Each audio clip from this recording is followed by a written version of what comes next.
Hello friends, എല്ലാവർക്കും Excel ഹെൽപ്മേറ്റിൻ്റെ മറ്റൊരു വീഡിയോയിലേക്ക് സ്വാഗതം. നമ്മളിന്ന് നോക്കാൻ പോകുന്നത് VLOOKUP ഫംഗ്ഷൻ്റെ ഒരു ആൻസസ്റ്റർ ആയിട്ടുള്ള ഒരു ഫംഗ്ഷനെ കുറിച്ചിട്ടാണ്. അതായത് ലുക്കപ്പ് ഫംഗ്ഷനെ കുറിച്ചിട്ടാണ് നമ്മൾ ഇന്നൊരു വീഡിയോയിൽ നോക്കാൻ പോകുന്നത്.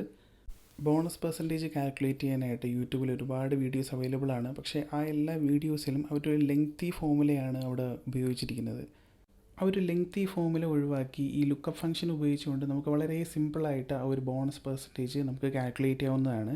അതെങ്ങനെയാണെന്നാണ് നമ്മൾ ഈ ഒരു വീഡിയോയിൽ നമ്മൾ നോക്കാൻ പോകുന്നത്. അതിനായിട്ട് ഈ ഒരു ടേബിൾ നമുക്ക് കാണാം. എംപ്ലോയി നെയിം ഉണ്ട്, അവരുടെ സാലറി ഉണ്ട്, അടുത്തൊരു ബോണസ് പെർസെൻറ്റേജിൻ്റെ ഒരു കോളം ഉണ്ട്. കാണാം, ഈ ഒരു കോളം ബ്ലാങ്ക് ആയിട്ടാണ് കിടക്കുന്നത്. ആ ഒരു റിസൾട്ട് നമുക്ക് ഈ ഒരു ഫീൽഡിൽ നിന്നാണ് നമുക്ക് അവിടെ നിന്ന് എടുക്കേണ്ടത്. അതുപോലെ തന്നെ ബോണസ് ടോട്ടൽ എത്രയാണ് അവർക്ക് വരേണ്ടത് എന്നുള്ളൊരു ഫീൽഡാണ് നമുക്ക് കാണുന്നത്.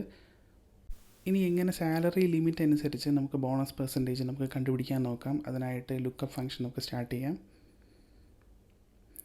ഫസ്റ്റ് ആർഗ്യുമെൻറ്റ് വരുന്നത് ലുക്കപ്പ് വാല്യൂ ആണ്. ലുക്കപ്പ് വാല്യൂ നമ്മുടെ സാലറിയാണ് സെലക്ട് ചെയ്യേണ്ടത്. നമുക്ക് ആ സാലറി കൊടുത്തിരിക്കുന്ന ആ ഒരു സെല്ല് സെലക്ട് ചെയ്തെടുക്കാം. അതിനുശേഷം ഒരു കോമ കൊടുക്കുക.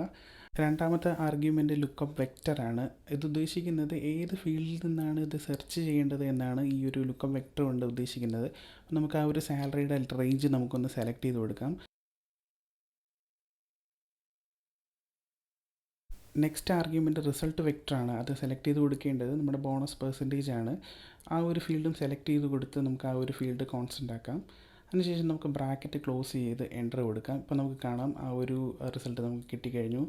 ഈ ഒരു ഫീൽഡ് ഉദ്ദേശിക്കുന്നത് 20%-നും 40%-നും മിഡിലിൽ വരുന്ന ഒരു ബോണസ് പെർസെൻറ്റേജ് ആണ് ആ ഒരു 5%. ഇപ്പോൾ നമുക്ക് കാണാം ആ ഒരു സാലറി ലിമിറ്റ് അനുസരിച്ചിട്ടുള്ള എല്ലാ ബോണസ് പെർസെൻറ്റേജുകളും ഓട്ടോമാറ്റിക്കായിട്ട് നമുക്ക് ആ അവിടെ ഒരു ഫീൽഡിൽ നമുക്ക് കിട്ടിക്കഴിഞ്ഞു. ഈ ഒരു മെത്തേഡിൽ നമുക്ക് വളരെ സിമ്പിളായിട്ട് ആ ഒരു ബോണസ് പെർസെൻറ്റേജ് നമുക്ക് എടുക്കാവുന്നതാണ്. അടുത്തതായിട്ട് കാൽക്കുലേറ്റ് ചെയ്യുന്ന ബോണസ് എമൗണ്ട് ആണ്. ബോണസ് എമൗണ്ട് കാൽക്കുലേറ്റ് ചെയ്യാനായിട്ട് സാലറിയും ബോണസും മൾട്ടിപ്ലൈ ചെയ്താൽ മതി.